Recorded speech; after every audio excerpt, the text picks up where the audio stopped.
So I only have, say 20 times 365,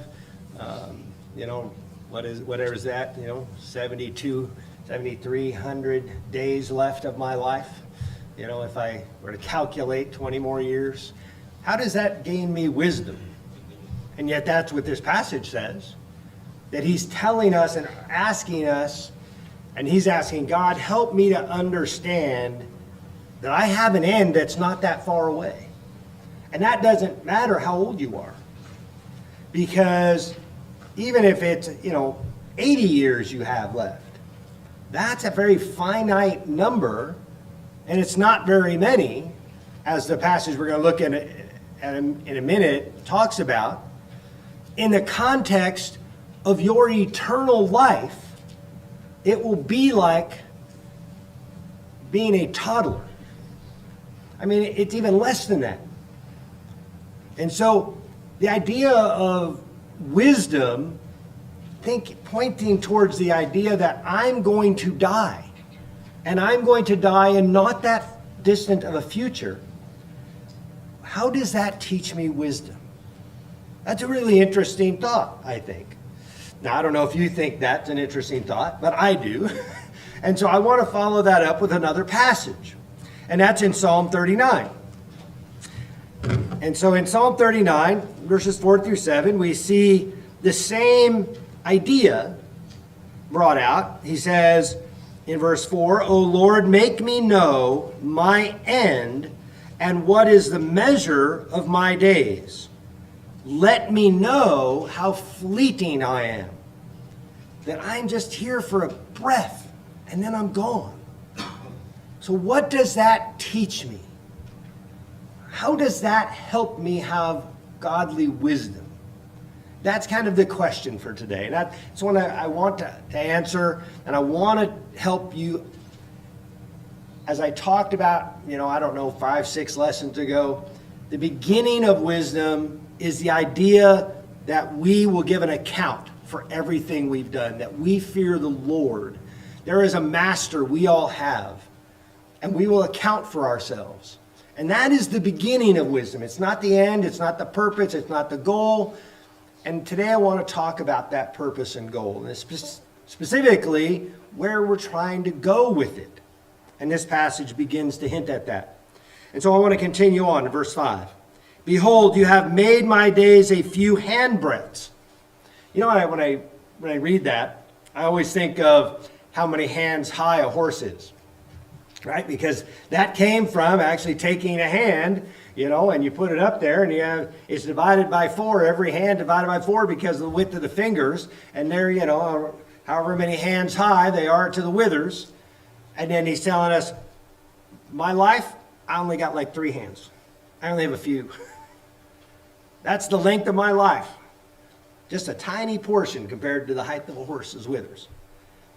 And so I don't know if that makes any sense to you, but that's what, when I hear handbreadth, that measurement, that's what I think of, because it's still used in horses. But he says, my lifetime is as nothing before you. Now, mathematically, that's actually true. So if you did the mathematics, as I've said before, and some of you know, I have a degree in mathematics. And, you could talk about, higher level math, and you talk about limits and things, and, and what happens to, say I live 100 years. What is that equal to in comparison to eternity? And so as things reach eternity, how much is my life? Well, mathematically, it becomes 0. And so, because any finite number compared to eternity is essentially 0. And that's what he's talking about. That we have something to look forward to beyond just a few years here. And that's part of what I think he's telling us is the wisdom. That we shouldn't be just looking at the life that we're going to live on this planet for a little while.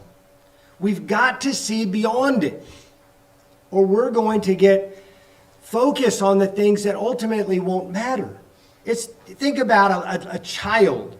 A year or 2 years old, and they learn so much. In fact, I think from biologists, I've kind of read that we learn more in the first couple years of life than we will ever learn in the rest of our life. Now, not in terms of complexity, but in terms of quantity. We learn how to move our tongue, how to move our body. There's so many things the brain has to learn to do to just be a 2-year-old, falling around and starting to run into things and hurting themselves. The quantity of learning there exceeds all the quantity of learning we'll do the rest of our life. And would we want to, though, just stay at that? I would say, well, that's enough. I'll just keep living the life of a 1-year-old. Would that be a goal that anybody would want? No. Would you want that for any of your children? And God ultimately, I think, is trying to get us to understand that our goal isn't to just be human beings for a little while. It's to be something greater than that. And to be a part of something far more glorious and awesome than that. And so he continues on and he says, surely all mankind stands as a mere breath. Surely a man goes about as a shadow. Surely for nothing they are in turmoil. Man heaps up wealth and does not know who will gather. And then this last verse of this section, he says, and now, O Lord, for what do I wait? What is it I'm waiting for? That's the question that's posed on the heels of this idea that my life is very, very short. And it's really limited. So what am I waiting for? And he says, my hope is in you. And so the whole series of lessons about wisdom actually ends at our theme for this year, to abound in hope. That the purpose, one of the purposes of wisdom is to grow our hope in God. That is part of wisdom. Without wisdom, we often don't hope in God. We hope in ourselves. We hope in, circumstances. We hope in good, things happening on this planet. And when we hope in anything on this earth, whether it's how smart we will be or how good we can do or our abilities or our talents or the money we can make or anything, if it's other people, if it's myself, it will always come up short. The only hope that will fulfill is God. And that's the point he's making. That's what wisdom ultimately points us towards. And so let's remind ourselves again of what I talked about for the last number of weeks. The fear of the Lord is the beginning of wisdom, knowing we will give an account. That we have a master who will say to us, what did you do with the time I gave you? How did you speak? How did you act? That is the beginning of living wisely. Because the concept of wisdom is primarily about what we do in living on this planet. That's how wisdom is actually formulated in Scripture predominantly. It's about trying to do wise things with our life while we're living. And the wisdom of the world is very different from the wisdom of God. Wisdom of the world centers around self, often, centers around emotions, focuses on the world and the planet and this place. It's often disorderly and often leads to bad practices, where God's wisdom is first meek, meaning it has great strength, great power, but it's under control. And it is peaceable. It seeks peace. It doesn't just act peaceably. It seeks peace with others. That's what wisdom does. It is gentle. And it's reasonable. It reasons with people. It's not just, hey, I'm reasonable and they're not. Reasonable means that I think about what others say. I hear what others say, and I consider that. And it leads towards doing good things, good works, which we understand is our purpose, why we're created in Christ Jesus, right? For good works. And then also, when wisdom calls, as God tells us it will, that he's not trying to hide his wisdom. People don't know it, but that's often because they don't want it. In fact, I was having this conversation, I forget who with now, but talking about the idea of ignorance. And we were discussing whether ignorance is often just because people are unaware or because people don't really want to know. And I have kind of, through my life, I guess, I've come to understand that a lot of ignorance, and I don't mean the inability to understand. I mean ignorance, you don't know things. A lot of ignorance is willful. People don't really want it. Because information, and when I know things, then I'm responsible. And a lot of people, we don't want responsibility. We don't want to be held accountable. But when I know, and I know what God expects, and I know what God wants, and now I'm going to be held accountable by him, I've got no excuse. But if I don't know, then I have an excuse. You see that with kids all the time. Kids answer constantly, I didn't know. I wasn't, or the one they like to use is, I didn't really hear you. It's like, what they mean is, well, you didn't really understand what I said, right?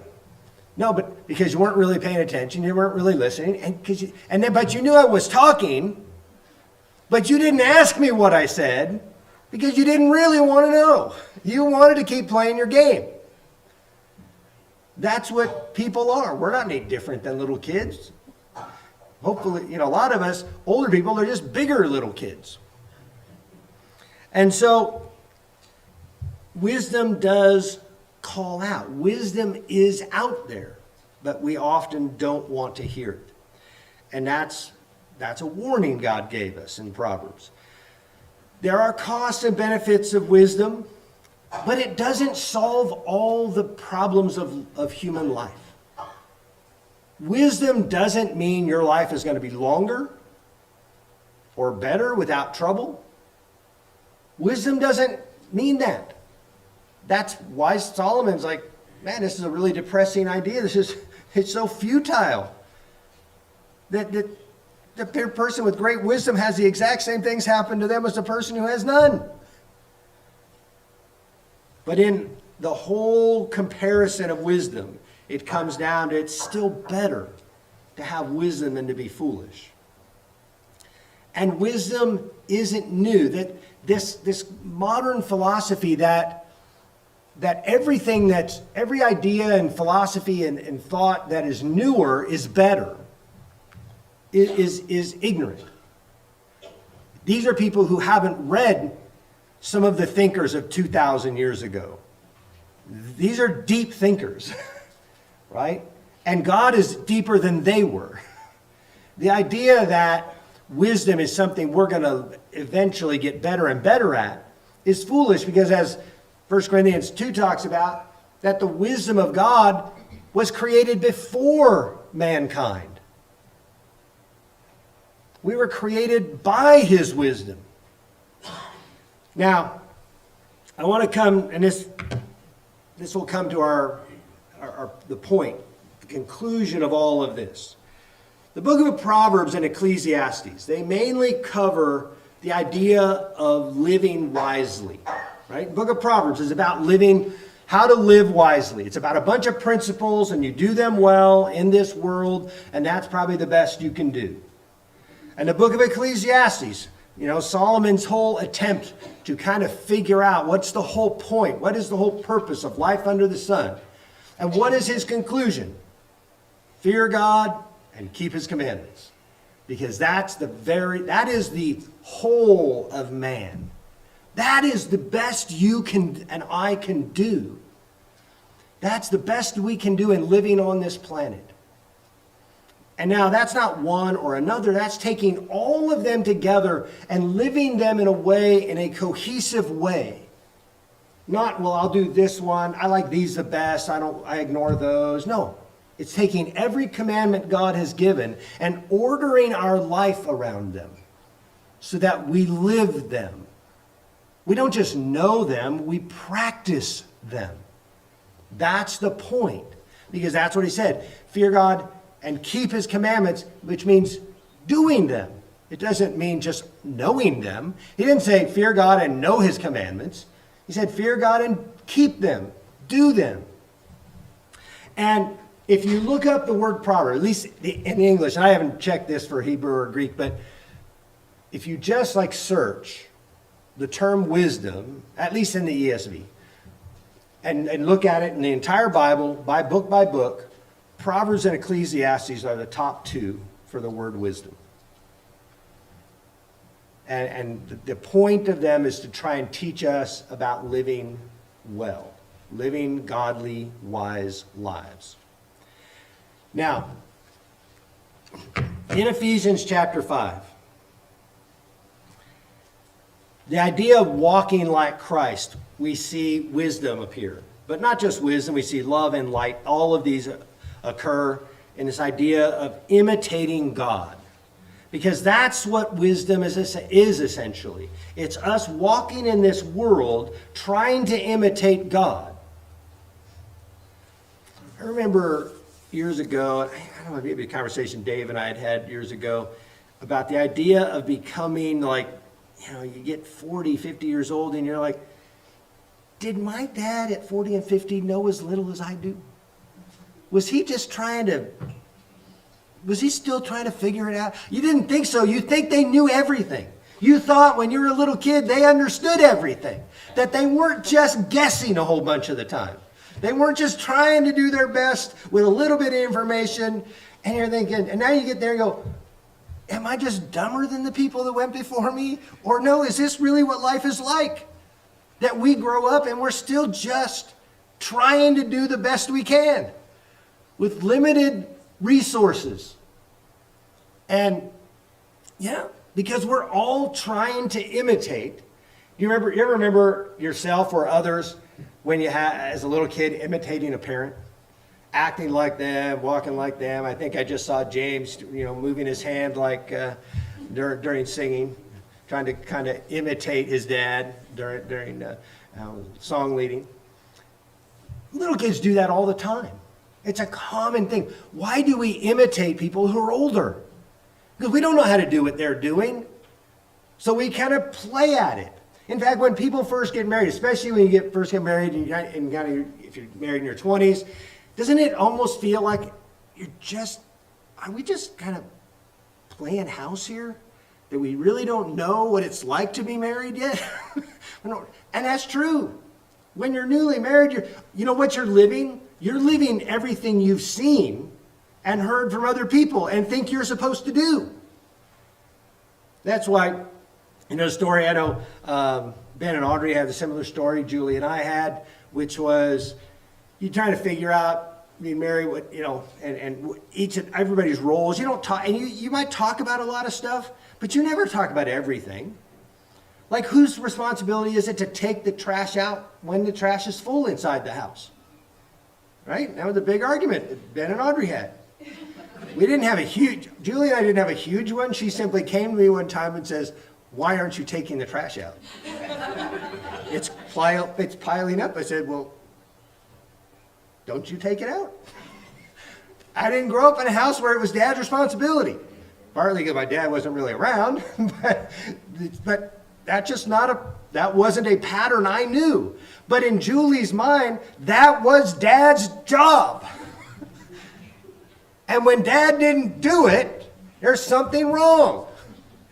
Now, we laugh because that's not like a biblical principle, is it? It's a principle we have from what we're imitating people around us. Because that is what life is. We're trying to imitate, just like Paul talked about when he urged them to imitate him as he was trying to imitate Christ. So Christ taught Paul taught others, and he told those others, try to imitate me as I'm trying to imitate Christ. And that's what all of us are doing. And we're doing that all of our lives because our lives are really short. And we don't learn and know everything no matter how long we live here. And so we're walking, trying to imitate God as his children, his beloved children. Because what do you do when your little kids go walking around and try to dress up like you or act like you?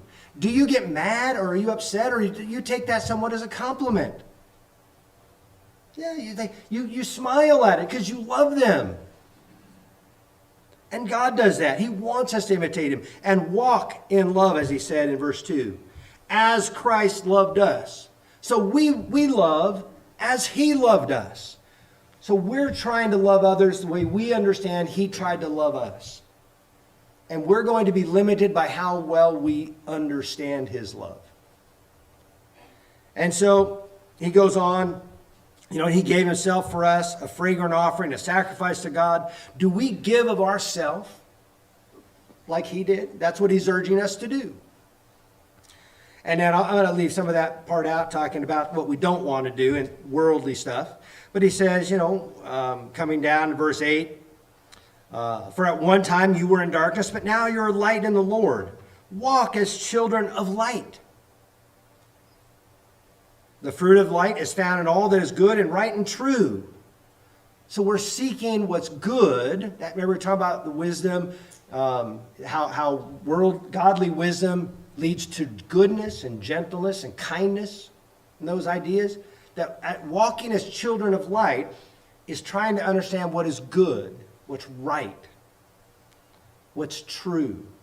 And he says, and trying to discern, verse 10, by the way, is one of those verses we kind of hate, a lot of us. Try to discern what's pleasing to the Lord. Do you notice that? Try to discern. First off, try to have good judgment about what pleases the Lord. Because a lot of what it means to live wisely is to grow in discernment, judgment. That your judgment gets better. But your judgment only gets better the more you practice things, the more you try things, and you do it and you go, wow, that didn't work so well. All right? And I'll pick on Matt for a second, helping him try to learn how to ski on Friday. And he's a really good snowboarder. If you haven't gone up with him, hard to keep up with, He says I'm hard to keep up with too, but we both ski or go pretty fast on snowboarders or skis. But in skis, it's not the same thing as snowboarding. And he doesn't have great wisdom. And he tried stuff. And sometimes those things caused him to fall. Neck is still a little sore today, I think. From his yard sale, he called it, all the body parts going wildly and he's tumbling. Well, that's what happens. When you're trying to learn, you try this, you're like, okay, I'm trying to weight a certain way. And it's like, oh, I got my weight off, and now I'm going to run into a hill or go off a hill. And he's like, and your body naturally goes the opposite way. Your body has instincts, and it moves differently than the way you're supposed to move on skis. And so you have to unlearn the instinct and learn to do the thing to prevent you from falling, which I'm really good at now. I've fallen once in the last 2 years. Hopefully that's not, probably will happen before the end of this year now. But I was just a little kid too that kind of caused that. But that's what discernment is like. You keep trying, you keep practicing it, and then you get better at it. You learn. Your judgment gets better. So you look at a verse, you look at a commandment, and then you try to do that commandment, and you go, well, I tried to do that commandment, and then it didn't go so well.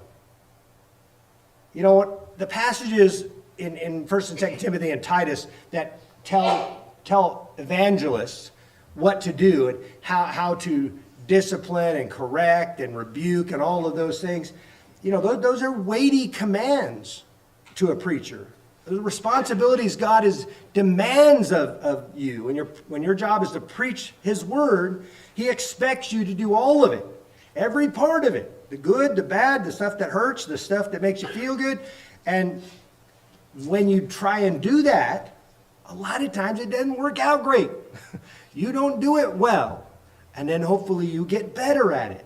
the next time. It's just like parents, you're trying to correct or discipline children. How many of you, if you're like the baby in the family, you're like, oh yeah, mom and dad learned how to do it way better by the time they came along. The oldest is always like, mom and dad were way harder on us. And a lot of parents with a number of kids will say it. It's like the first one's kind of a practice one. Not really, but you learn how to discipline better as time goes on. And you learn how to live godly better the more you practice it. The more you try to discern what God likes, the better you'll be at it. And so finally he says, coming down there in he tells in verse 14, awake, O sleeper, arise from the dead, Christ will shine on you. Look carefully then how you walk, not as unwise, but as wise, making the best use of the time because the days are evil. We don't live in wisdom to fix the government, to fix all the stuff. We live in wisdom, we walk in it so that we can redeem the opportunities that are available to us to do good. That it impacts our group, our family, our community, our neighbors. That we live wisely to do good for others. So that what we do is what God has done for us, right? We're trying to do for others what God has already done for us, what we have known. Now, I want you to think about this in light of this idea. So why are we trying to live wisely? In the book of Galatians in chapter 2, in verse 20, the Apostle Paul, and I'm not going to go into the whole context of this just because of time, but he says, I have been crucified with Christ. It is no longer I who live, but Christ who lives in me. And the life I now live in the flesh, I live by faith in the Son of God, who loved me and gave himself for me. That is the goal. So as he talks about earlier, about how being a Jew by birth, and as he goes through the process of learning and growing and becoming godly, the end goal is that I can live like Christ lived. That I can do for others what Christ has done for me. That's the purpose of living wisely. It's not about my life being better without trouble or any of those things. It's about the impact my life then has on the people around me. And I want you to use this example. We're going to go to the kind of final passage here for today. In Hebrews chapter 11, we have, the whole chapter is, about faith and the faithful who have gone before, whom chapter 12 calls the martyrs. We're surrounded by all these great martyrs, and he lists many, many of them in chapter 11. But I want to focus on 8 through 10, and that's Abraham. And you could make points about all of these, but one of the points being made in this chapter is that everybody in this chapter was looking forward to the city. And Abraham is no exception to that. It says in verse 8, by faith, because Abraham trusted God, he obeyed when he was called to go out to a place that he was to receive as an inheritance. And so God told him, I want you to leave your family, the place you had grown up here, and I want you to leave this area, and I'm going to have you travel really from where he was at, the Fertile Crescent, and he's eventually going to go down into what we think of as Israel, which was Canaan at the time, or something of that nature. And he says, telling Abraham, I want you to go do this. And Abraham did it because he trusted God. Now, Abraham, if we think about for a moment, why didn't, if Abraham was so wonderful, why did God have him go do all of those things? Why did he have him travel and then, bring forth a son, the son of promise, when he and his wife thought they could have no children? Why did he do all that with him? Because Abraham's life became a light and a lesson to all the world. His life became an example for others to follow. How many of you want your life to be an example for others to follow? How many of you want to be that which everybody else looks at and compares themselves towards? You don't have to put your hand up, but how many of you think about it don't really want that? I would suspect that's most of us, especially when we're younger. Like, I don't want other people looking at me like I'm the standard you have to live up to. That's too much pressure. I was told that when I was 25 years old. I was kind of the oldest of a whole group of young people in a congregation. And the preacher had come to me and told me, he says, they're all looking at you. Most of them, I think the closest one was probably 20, 21 at the time. They went from like 15 to, 21. And I was 25. I taught the class. I did a lot of stuff with them. They brought me on all kinds of things. They group events they wanted to do, and they didn't want adults. I didn't want real adults. Of course, most of them at that point didn't realize I was probably stricter than their parents. So eventually, I was out as well. But I was the acceptable one for their parents, and the chaperone. And I didn't really believe the preacher when he said that to me. I don't think so. I don't think that's right. I don't think any of them, they don't look at me like that at all. And then a couple of things happened over the next couple of years, and I had one young man come to me, and he sat down, and different circumstances had kind of taken us in different ways. He had actually worked for me at one point as I was managing at a company, and we sit down, and we hadn't really talked a lot or been around each other a lot for about a year, and he goes, when you kind of left this little group that we were a part of, he goes, everything went downhill. He goes, you meant everything to us. And I was like, I was floored. It was very kind, but it's like I had the proof that what the preacher was trying to tell me a couple years earlier was true. I was living a life, and I was living, because we don't want to do that when we're 25, that I have to live my life for you to emulate. That's tough. That's hard to do. But here I'm going to give you the reality. Yes, you do. You live a life that others emulate, good and bad. And you are an example to people. You are an example to people that others are not examples to. In one way or another, it might be a family, it might be neighbors, it might be a community, it might be somebody. But there are people that see you and follow your example, good or bad. And we don't like that. We like, no, you decide for yourself. I don't want to be responsible for that. But in fact, that's exactly what Paul told Timothy, right? How was he supposed to make the church not despise his youth? By being an example.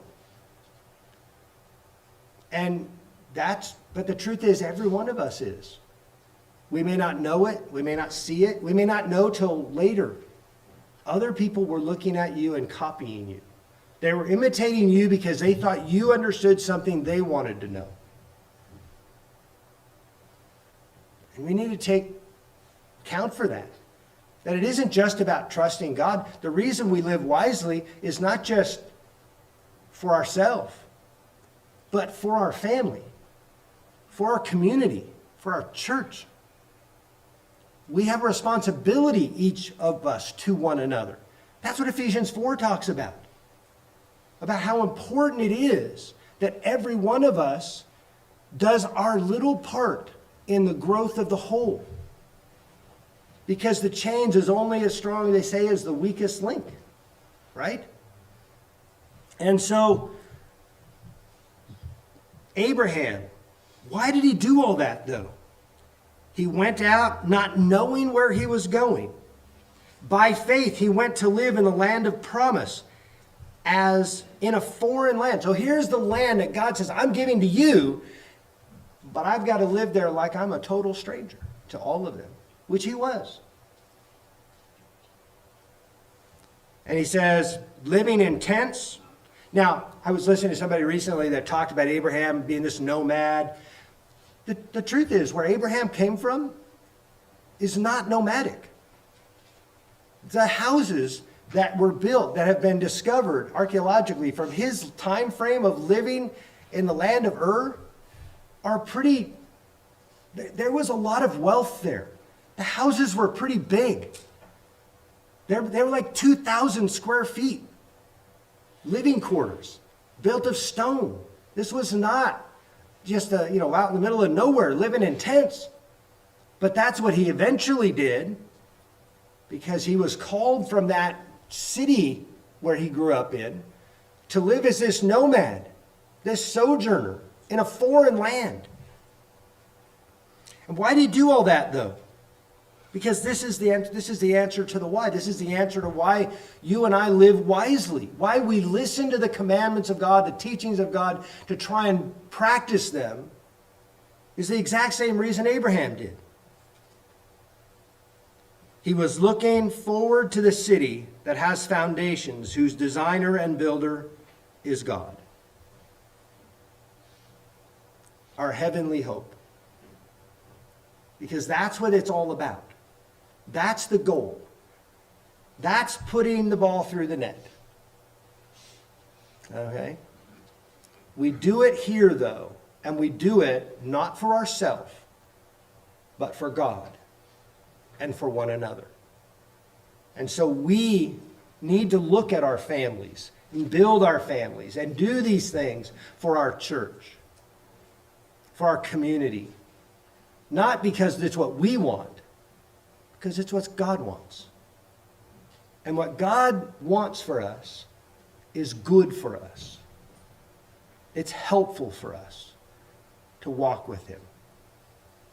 And it's not just good for us, it's good for the people around us. Because that's ultimately what Christ, that's the example he left for us, isn't it? He didn't do what was good for him. He did what was good for us. We're going to leave it there. Appreciate all your time on this, and I hope that helped you kind of see the connection with wisdom and our hope and God. We're going to sing a song, Do You Know My Jesus, to close out. And as we do that, if you're in need, if you can, we can help you in any way. Please reach out to us. If you want, to do it publicly right now, and that we can pray for you, or help you, or teach you, or anything. But please reach out to us in some way or another if we can help you. Let's go ahead and stand and sing.